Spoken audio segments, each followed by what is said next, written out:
السلام علیکم دوستو برخوردارو، آج سب شاید چھٹی پہ ہیں تو رمضان میں اب چھٹیاں بہت کرتی ہیں، کئی گروپ تو بالکل ہی غائب ہو گئے ہیں۔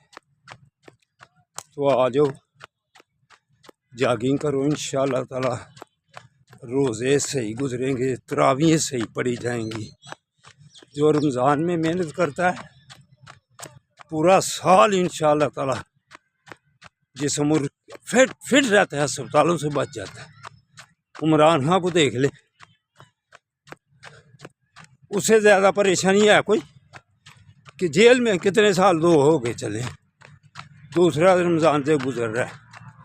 رمضان میں بھی ورزش کرتا ہے، روزے رکھتا ہے، دینی باتیں کرتا ہے۔ تو دیکھو، اگر صحت مند رہنا ہے، پریشانیوں سے بچنا ہے، مصیبتوں سے بچنا ہے۔ مصیبتیں کیسی ہیں یہاں پاکستان میں، پریشانیاں کیسی ہیں اور کتنی زبردست پریشانیاں ڈالتی ہیں۔ تو عمران خان سے زیادہ اور ہے کسی کو پریشانی، لیکن جیل میں اس نے بیٹھ کر مطمئنہ زندگی گزار رہا ہے اور سب کو پریشان کیا ہوا ہے۔ اور نعت رسول صلی اللہ علیہ وسلم، عشق رسول میں بھی وہ نعت پڑھ رہا، قرآن کی تلاوت کر رہا ہے اور ترجمے کے ساتھ قرآن پڑھ رہا ہے، اور صحت کا بھی خیال ہے۔ صحت کا خیال ہے تو ساری پریشانیاں اس کی پیچھے ہیں۔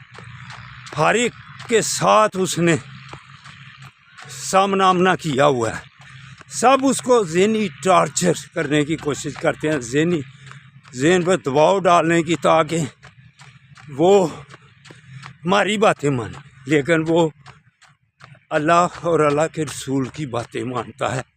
آج کے رسول بھی ہے، صحت کی طرف بھی خیال کرتا ہے۔ دیکھو کیسے اس نے نعت شریف پڑھی ہے، ہمیں بھی دل کو سکون ہوا ہے کہ جو آقا صلی اللہ علیہ وسلم سے محبت کرتا ہے، ہم اس سے محبت کرتے ہیں۔ جو اللہ اور اللہ کے حبیب سے محبت کرتا ہے، ہم اس سے محبت کرتے ہیں۔ نعت شریف سنیے۔ اللہ حافظ، اللہ حافظ۔ آپ